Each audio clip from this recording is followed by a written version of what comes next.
Oi, irmãos, tudo bem? Bem-vindos a mais um vídeo aqui do canal, mais um vídeo de estudo da Palavra de Deus. E hoje, continuando nosso ano bíblico, nós vamos ler o Desejar de Todas as Nações, capítulo 18. É necessário que ele cresça. Lembrando, esse texto aqui é apenas um resumo do meu resumo. O capítulo completo está disponível lá no aplicativo, você pode ler ele todo na íntegra e também tem o audiobook, caso você queira apenas escutar. Recomendo a leitura porque o resumo eu tenho que tirar muitas coisas para o vídeo não ficar muito longo. Então vamos lá, vamos iniciar a leitura de hoje. Durante algum tempo, a influência do Batista sobre a nação fora maior do que seus principais sacerdotes e príncipes. Houvesse ele se anunciado como Messias e fomentado um levante contra Roma, os sacerdotes e o povo o teriam reunido em torno de seu estandarte. Todas as atenções que se falavam, a ambição dos mundanos conquistadores, Satanás se apressava em dispensar a João Batista. Mas tendo embora diante de si as provas de seu poder, permanecerá firme em recusar o deslumbrante preço do suborno. As atenções nela fixadas encaminhara para outro. Aqui nós vemos claramente a abnegação de João Batista. João Batista ele não tinha pretensões de se tornar ali o Messias, de ganhar fama, de trazer as atenções para ele. As atenções estavam para ele e ele estava tratando de direcionar a Cristo. E assim, eu e você temos que ter esse cuidado hoje. Estamos na igreja, mas muitas vezes estamos à frente, pregando, cantando, e muitas vezes vem Satanás buscando nos derrotar, trazendo elogios e lisonjas, e ele tende a nos levar à queda. Com isso, devemos focar sempre. A minha pregação não é para me engrandecer, mas para levar as pessoas a Cristo. O meu louvor não é para me engrandecer, mas para levar as pessoas a Cristo. A forma como eu organizo o culto, como um ancião, como um diácono, é para levar as pessoas a Cristo, não para trazer glórias a mim. Os discípulos de João, porém, olhavam com ciúmes a crescente popularidade de Jesus, estavam prontos a criticar-lhe a obra, e não tardou muito que lhes apresassem a ocasião. E muitas vezes, pessoas próximas a nós tendem a ser enganadas e dissuadidas por Satanás para nos trazer esse erro, essa falha, buscando assim trazer os enganos de Satanás por pessoas próximas mesmo. Muitas vezes, assim, vamos lá, pegar um exemplo. Jesus, Pedro foi usado pelo Espírito Santo para revelar que Jesus era o Messias, quando Jesus perguntou quem o povo diz quem eu sou e quem vocês dizem que eu sou. E aí, pouco depois, Pedro, já usado por Satanás, tenta dissuadir Jesus a ir para Jerusalém para ser morto. Usado por Satanás. Pessoas próximas, pessoas de confiança podem ser usadas por Satanás, sim, para nos afastarmos de Deus, para trazer lisonjas a nós. Nesse caso, os discípulos de João queriam que ele fosse maior que Cristo. Os discípulos de João foram ter com ele com as suas queixas, dizendo: Rabi, aquele que estava contigo no Jordão, do qual tu deste testemunho, ei-lo batizando, e todos vão ter com ele. Por meio dessas palavras, tentou Satanás a João. Então, pessoas próximas, pessoas influentes, pessoas a quem andamos junto, podem ser usadas por Satanás. E temos de ter a maturidade espiritual de saber discernir isso, para não cairmos nessas armadilhas. João tinha por natureza as faltas e fraquezas comuns à humanidade, mas o toque do amor divino o transformara. Pairava numa atmosfera não contaminada pelo egoísmo e a ambição, e muito acima do miasma dos ciúmes. Não manifestou nenhuma condescendência com o descontentamento dos seus discípulos, mas mostrou quão claramente compreendia suas relações com o Messias e a alegria com que saudava aquele a quem preparava o caminho. Mesmo os discípulos de João buscando trazer esses ciúmes, esse egoísmo, essa lisonja a ele, colocar ele num posto mais alto. Ele sabia qual era a obra dele. Ele tinha sido transformado pelo amor de Deus. O Espírito Santo trabalhava na vida de João. E essas lisonjas, essas coisas não o afetaram, não atrapalharam a sua obra, o seu ministério. Ele não caiu nesse ponto. E aqui está uma lição para nós: não nos deixarmos cair nesses pontos que tendem a vir a nós quando estamos à frente de alguma coisa. Toda vez que vier um elogio, lembre-se de dar glórias a Deus, para a honra e glória de Deus. O meu sermão, o meu louvor é para a honra e glória de Deus, não para a minha própria honra e glória. Assim João fora convidado a encaminhar o povo a Jesus. O seu prazer era testemunhar o êxito da obra do Salvador. Disse ele: assim, pois, já este é meu gozo, está cumprido. É necessário que ele cresça e eu diminua. Cada vez mais o eu diminui, cada vez mais Cristo cresce. Cristo vive em mim, Cristo cresce em mim, não para a minha glória, mas para a glória de Deus. Olhando com fé ao Redentor, João erguera-se às alturas da abnegação. Não buscava atrair os homens a si mesmo, mas erguer-lhes o pensamento mais e mais alto, até que repousassem no Cordeiro de Deus. Ele próprio não passara de uma voz, um clamor no deserto. E assim temos de ser eu e você, conduzindo pessoas a Cristo, não conduzindo pessoas ao eu, mostrando pessoas a abnegação, não estarmos condescendentes e prontos a criarmos aqui as raízes, o orgulho, o ego. Essa tentação que veio a João, nós podemos ver ali como a segunda tentação a Cristo, como a terceira também. Os discípulos querendo que ele fosse o honrado, que ele fosse engrandecido, que ele fosse o protegido de Deus. E João sabia exatamente a sua obra. Assim como Cristo venceu, João está vencendo aqui. E eu e você temos como exemplo para vencer também. Os que são fiéis à vocação de mensageiros de Deus não buscarão honras para si mesmo.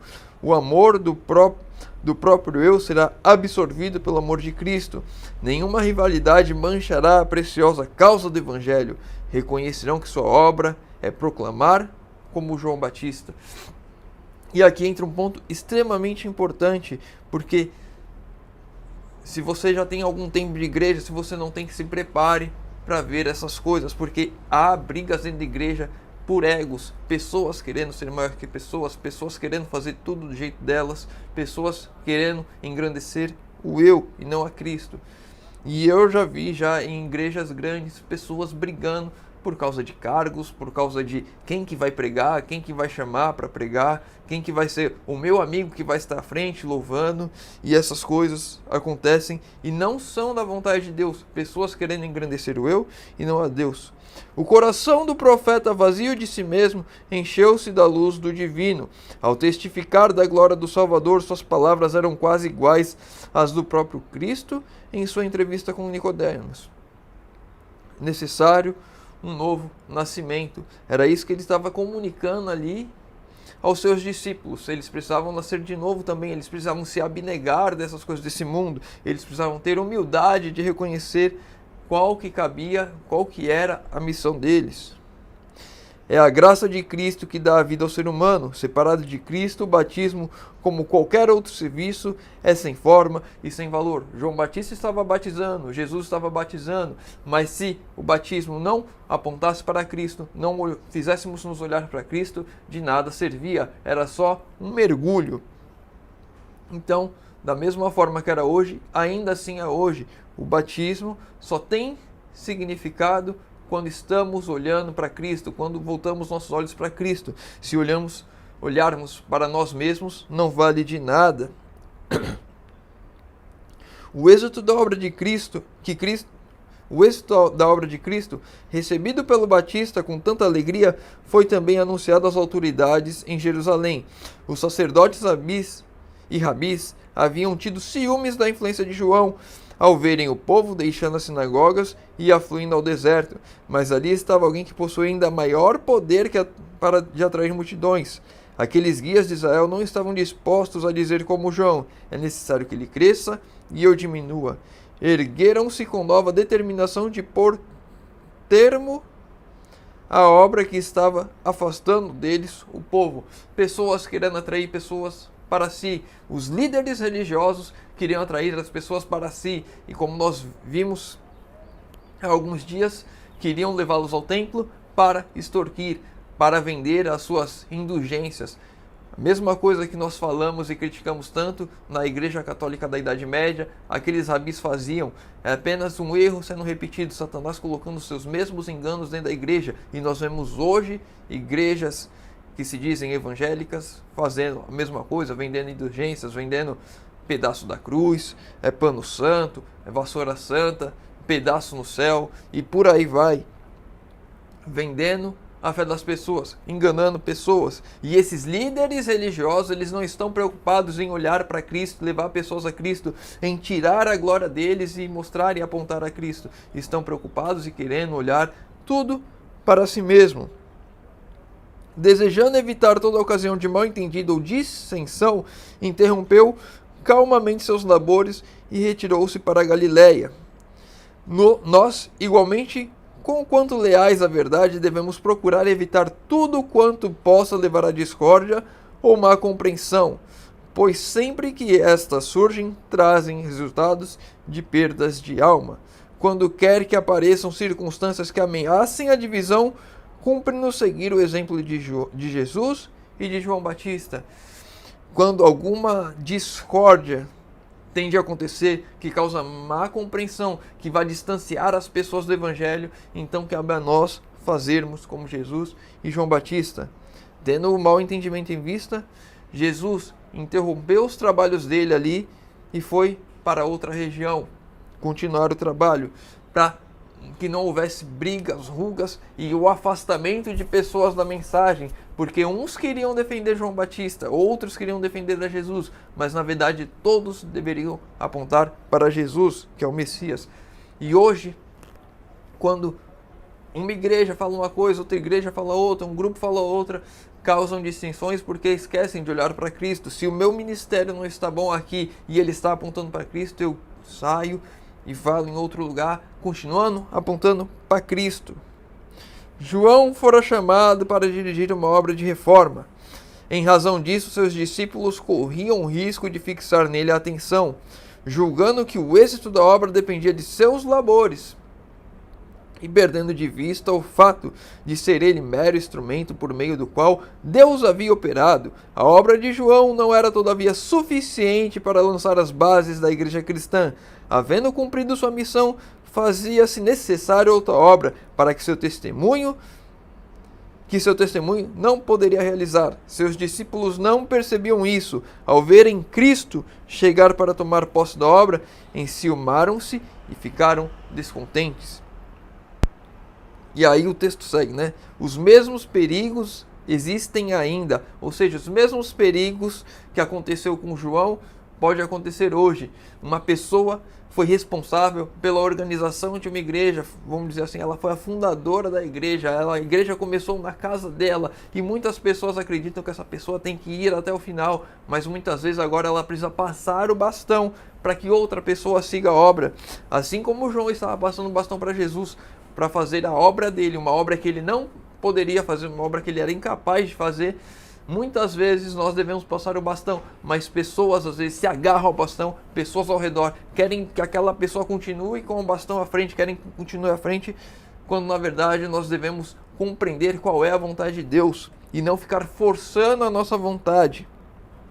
Deus chama um homem para fazer certa obra, e ao havê-lo ele conduzido até ao ponto para o qual se acha habilitado, o Senhor introduz outros para levá-la mais adiante. Como os discípulos de João, porém, muitos sentem que o sucesso da obra depende do primeiro obreiro.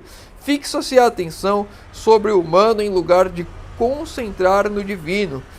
Introduz-se os ciúmes e a obra de Deus é manchada. Aquele que é assim indevidamente honrado sofre a tentação de nutrir a confiança no próprio eu. Não compreende sua dependência de Deus. O povo é ensinado a descansar no homem quanto a guia, e caem assim em erros, sendo desviados de Deus. Quando nós confiamos no homem, estamos caindo no erro de tirar aquilo que é devido a Deus. A minha confiança deve estar totalmente em Deus. Deus vai conduzir a obra. Nós vemos coisas erradas acontecendo, sim. Nós temos que combater, sim. Coisas erradas, sim. Mas devemos ter a certeza e a confiança de que Deus vai nos conduzir. Não devemos confiar no homem, não devemos confiar no pastor da igreja ou na igreja, devemos confiar em Deus, fazendo aquilo que diz a vontade de Deus. A obra do Senhor não deve receber a imagem e a inscrição do homem. De tempos a tempos, ele introduz aí instrumentos diversos, mediante os quais melhor se pode cumprir seu desígnio. É Deus que vai conduzir os homens que devem conduzir a obra, e não o homem definir que é ele que vai conduzir a obra. E devemos sempre estar dispostos a ouvir o que Deus tem para nós. Para a gente finalizar, felizes os que de boa vontade se submetem à humilhação do próprio eu, dizendo juntamente com João, é necessário que ele cresça e eu diminua.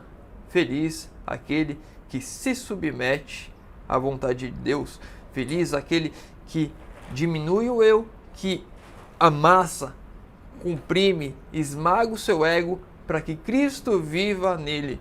Que eu e você possamos tirar de João Batista uma lição para a minha e para a sua vida. Que o nosso eu diminua, o nosso ego diminua, que possamos aprontar para Cristo, que possamos não ficar tirando vantagens de estar na frente, de louvar, de cantar, de pregar. Essas coisas devem todas apontar para Cristo e não para o eu. E temos a certeza, através da leitura de hoje, que Satanás vai se usar de pessoas através ao nosso redor para nos levar à queda nesses pontos. Que possamos todos firmarmos na rocha em Cristo e fazermos de toda a nossa voz, de todos os nossos atos, uma flecha, uma seta para Cristo. Meu irmão, se ficou com alguma dúvida, deixa nos comentários. Se tem algum outro comentário, leu, quer compartilhar com os irmãos para a gente crescermos junto, deixa nos comentários também. Deixa os pedidos na oração nos comentários. Vou estar lendo e orando por todos. Convido os irmãos que puderem fechar os olhos para falarmos com Deus. Senhor Deus, Pai amado, obrigado, Senhor, porque mais uma vez temos a oportunidade de abrir a Tua Palavra e de estudar. Pai querido, o Senhor nos ajude a diminuirmos cada vez mais para que Cristo possa viver e habitar em nós. Que as nossas vidas sejam uma seta apontando para Cristo. Que os nossos atos sempre indiquem a Cristo, Senhor amado.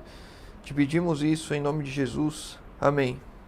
Meu irmão, fica com Deus e que Deus te abençoe.